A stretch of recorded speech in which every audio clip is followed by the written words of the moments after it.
রোজ কিয়ামতের ময়দানে নাকি সবার মুখে একটাই রব থাকবে, ইয়ানপসি ইয়ানপসি। আমেরিকা ইসরায়েলের দিকে তাকালে সেটার একটা বাস্তব ভার্সন বোধহয় দেখা যাচ্ছে এবার। যুক্তরাষ্ট্রের কাঠের পুতুল বলা হয় যে ইউরোপকে, সেই ইউরোপের প্রধান রাষ্ট্রগুলো ট্রাম্পের মুখের উপর বলে দিচ্ছেন আমাদের সৈন্যরা ইরান যুদ্ধে যাবে না, কারণ এই যুদ্ধটা আমাদের নয়। স্পেন তো রীতিমতো আকাশসীমাও বন্ধ করে দিয়েছে যুক্তরাষ্ট্রের সামরিক বিমানগুলোর জন্য। এবার যুক্তরাজ্যের এহেন ঘোষণায় মরার উপর যেন খাড়ার ঘা টের পেল যুদ্ধবাজরা। যুদ্ধের মাঠে চরম নাকানি চুবানি খাচ্ছে মার্কিন পক্ষ। খোদ পশ্চিমা মিডিয়াতেই উঠে আসছে তাদের করুণ পরিণতির চিত্র। এই অবস্থায় মধ্যপ্রাচ্যের প্রায় সকল সেনা ঘাঁটি হারানো, হাজার কোটি টাকা দামের যুদ্ধ বিমান ধ্বংস, কিংবা ইন্টারসেপ্টর সংকটে পড়ে ইউরোপের সাহায্য চেয়ে বসে যুক্তরাষ্ট্র। কিন্তু কেহ নাই তাদের সঙ্গে, কারণ ইউরোপ জানে যুদ্ধের কি জ্বালা। এদিকে হরমুজ দিয়ে চড়া দামে তেল বেচে রীতিমতো ধনী বনে যাচ্ছে ইরান। তা আবার চেয়ে চেয়ে দেখতে হচ্ছে ট্রাম্প পক্ষকে।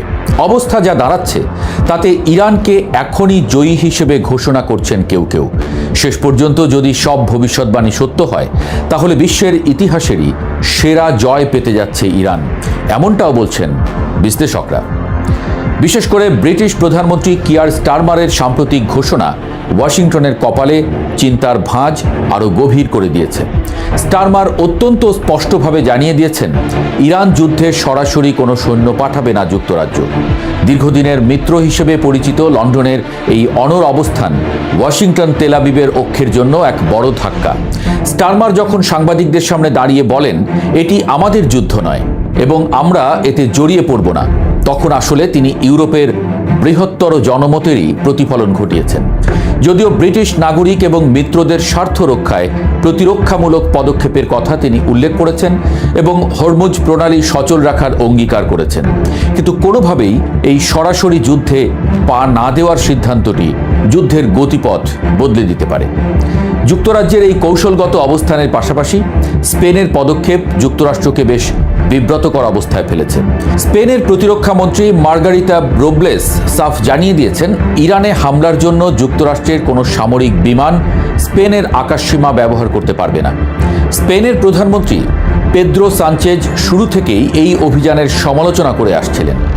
এখন যখন স্প্যানিশ ঘাঁটি বা আকাশপথ ব্যবহারের পথ বন্ধ হয়ে গেল, তখন মার্কিন বাহিনীকে মধ্যপ্রাচ্যে পৌঁছতে অনেক লম্বা এবং ঝুঁকিপূর্ণ পথ পাড়ি দিতে হচ্ছে। এর ফলে জ্বালানি খরচ যেমন বাড়ছে, তেমনি আক্রমণের গতি ও কার্যকারিতাও মারাত্মকভাবে ব্যাহত হচ্ছে। মিত্রদের এমন পিঠ টান দেওয়া দেখে বিশ্বজুড়ে প্রশ্ন একই, এমন একা কবে হয়েছিল যুক্তরাষ্ট্র?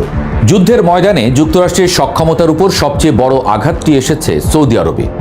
প্রিন্স সুলতান বিমান ঘাঁটিতে ইরানের নিখুঁত ক্ষেপণাস্ত্র হামলায় মার্কিন বিমান বাহিনীর গর্ব E-3 সেন্ট্রি রাডার বিমান ধ্বংস হওয়ার ঘটনাটি যুদ্ধের ইতিহাসে এক মাইল ফলক হয়ে থাকবে। সিএনএনের বিশদ বিশ্লেষণে উঠে এসেছে সেই করুণ দৃশ্য, যেখানে কয়েকশো কোটি ডলার মূল্যের বিমানের ধ্বংসাবশেষ ছড়িয়ে ছিটিয়ে আছে মরুভূমির বুকে। এই বিশেষ AWACS বা আকাশপথের আগাম সতর্কতা ব্যবস্থা ধ্বংস হওয়ার অর্থ হল মধ্যপ্রাচ্যের বিশাল আকাশে এখন যুক্তরাষ্ট্রের চোখ অনেকটাই অন্ধ। শত্রু বিমান বা ক্ষেপণাস্ত্র শনাক্ত করার ক্ষমতা কমে যাওয়ায় মার্কিন যুদ্ধ বিমানগুলো এখন আগের চেয়ে অনেক বেশি অনিরাপদ। সামরিক বিশ্লেষক সেড্রিক লেইটনের মতে এটি কেবল একটি বিমান ধ্বংস হওয়া নয়, পাশাপাশি এটি সমগ্র মার্কিন প্রতিরক্ষা এবং নজরদারি ব্যবস্থার এক বিশাল সংকটের শুরু। এদিকে ইরান এবং তার প্রক্সি বাহিনীর সাঁড়াশি আক্রমণে মধ্যপ্রাচ্যের মার্কিন ঘাঁটিগুলোর অবস্থাও শোচনীয়। সংযুক্ত আরব আমিরাত এবং বাহরাইনের আকাশ প্রতিরক্ষা ব্যবস্থা এখন প্রায় অচল হওয়ার পথে।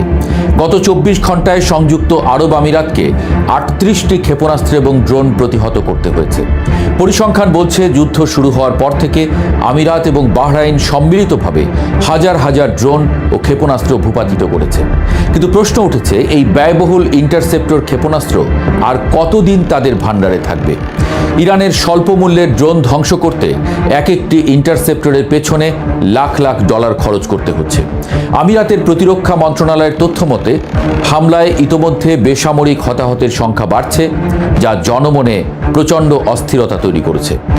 আকাশ প্রতিরক্ষার এই সংকট কেবল সরঞ্জামের অভাব নয়, সাথে মার্কিন এবং ইসরায়েলি প্রতিরক্ষা কৌশলের এক বিরাট ব্যর্থতা হিসেবে দেখা দিচ্ছে। মার্কিন প্রেসিডেন্ট ডোনাল্ড ট্রাম্প যখন ইরানকে একের পর এক হুমকি দিচ্ছেন, তখন বিশ্লেষকরা একে দেখছেন তার চরম হতাশার বহিঃপ্রকাশ হিসেবে। ট্রাম্প সামাজিক যোগাযোগ মাধ্যমে ঘোষণা করেছেন যে ইরান যদি হরমুজ প্রণালী খুলে না দেয় এবং চুক্তিতে রাজি না হয়, তবে তাদের বেসামরিক বিদ্যুৎ কেন্দ্র, তেলকূপ এবং গুরুত্বপূর্ণ খার্গ দ্বীপ ধ্বংস করে দেওয়া হবে। কিন্তু ট্রাম্পের এই হুঙ্কার কেবল কথার কথা বলেই মনে করছেন অনেকে, কারণ খার্গ দ্বীপের মতো সুরক্ষিত স্থানে সামরিক অভিযান চালানো হবে যুক্তরাষ্ট্রের জন্য এক আত্মঘাতী মিশন। সমর বিশেষজ্ঞরা সতর্ক করেছেন যে এখানে স্থল অভিযান চালাতে গেলে হাজার হাজার মার্কিন সেনার লাশ দেশে ফিরবে। ইরানের 90% তেল রপ্তানি হয় এই দ্বীপ থেকে, আর তেহরান একে রক্ষার জন্য তাদের সর্বোচ্চ শক্তি নিয়োগ করে রেখেছে।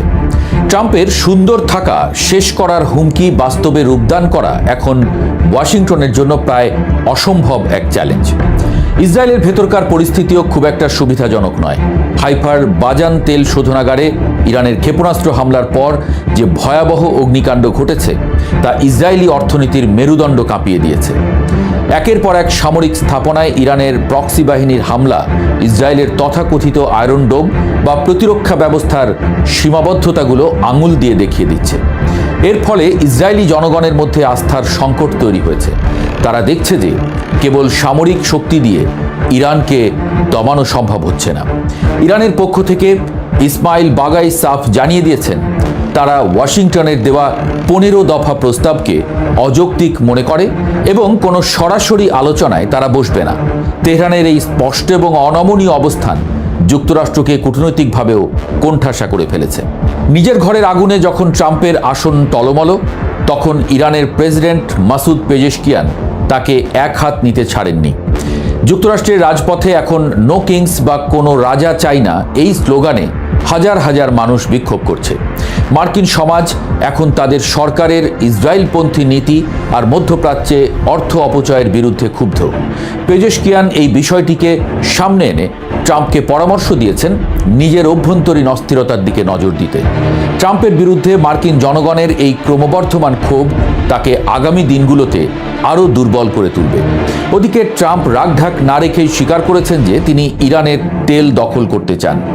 ভেনেজুয়েলার মতো ইরানের তেল সম্পদকেও তিনি মার্কিন নিয়ন্ত্রণে নিতে মরিয়া। কিন্তু এই সাম্রাজ্যবাদী উচ্চাকাঙ্ক্ষা বিশ্ববাজারে তেলের দামকে আকাশচুম্বী করে তুলেছে, যার নেতিবাচক প্রভাব খোদ আমেরিকার অর্থনীতিতেই পড়ছে।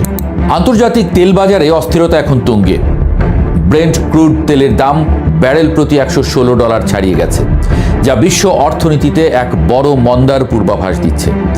ইরান হরমুজ প্রণালী বন্ধ করে রাখায় তেলের সরবরাহ কমেছে আর দাম বেড়েছে কল্পনাতীত। ট্রাম্পের দাবি অনুযায়ী ইরানকে নিয়ন্ত্রণ করা তো দূরে থাক, উল্টো তেলের দাম বেড়ে যাওয়ায় ইরান অর্থনৈতিকভাবে লাভবান হচ্ছে। বিশ্লেষকরা বলছেন ডোনাল্ড ট্রাম্প চাইলেই এখন এই যুদ্ধ থেকে একতরফাভাবে পিছিয়ে আসতে পারবেন না, কারণ এটি কেবল একটি বাণিজ্য যুদ্ধ নয়, উল্টো এটি একটি জটিল ভূরাজনৈতিক চোরাবালিতে পরিণত হয়েছে। কমনওয়েলথ ব্যাংক অব অস্ট্রেলিয়ার বিশ্লেষক ম্যাডিসন কার্টরাইট মনে করেন এই সংঘাত অন্তত আগামী জুন মাস পর্যন্ত চলতে পারে। এর মধ্যে পরিস্থিতির আরও অবনতি হওয়ার সম্ভাবনা রয়েছে। শেষ পর্যন্ত ইরান কি ইতিহাসের সেরা জয়টি পেতে যাচ্ছে? প্রেক্ষাপট কিন্তু সেদিকেই ইঙ্গিত দিচ্ছে। ইউরোপীয় মিত্রদের অসহযোগিতা, অভ্যন্তরীণ বিক্ষোভ, সামরিক সরঞ্জাম ধ্বংস হওয়া এবং তেলের বাজারের নিয়ন্ত্রণ হারানো, সব মিলিয়ে যুক্তরাষ্ট্র এক ঐতিহাসিক সংকটের মুখোমুখি। অন্যদিকে ইরান তার আদর্শিক শক্তি আর প্রক্সি বাহিনীর মাধ্যমে পুরো মধ্যপ্রাচ্যে নিজের আধিপত্য বজায় রেখেছে। ট্রাম্পের হুমকি আর আস্ফালন এখন কেবল কাগজের বাঘের গর্জন বলেই মনে হচ্ছে। বিশ্বের ক্ষমতার ভারসাম্য সম্ভবত একটি বড় পরিবর্তনের দিকে এগিয়ে যাচ্ছে। যদি ইরান এই চাপ সহ্য করে শেষ পর্যন্ত টিকে থাকতে পারে, তবে তা হবে সাম্রাজ্যবাদের বিরুদ্ধে এক অভাবনীয় জয়। ইতিহাস হয়তো লিখবে 21 শতকের এই উত্তাল মরুভূমিতে এক বড় শক্তির পতনের শুরু হয়েছিল আর উত্থান ঘটেছিল এক নতুন শক্তির। যুদ্ধ বন্ধ হোক।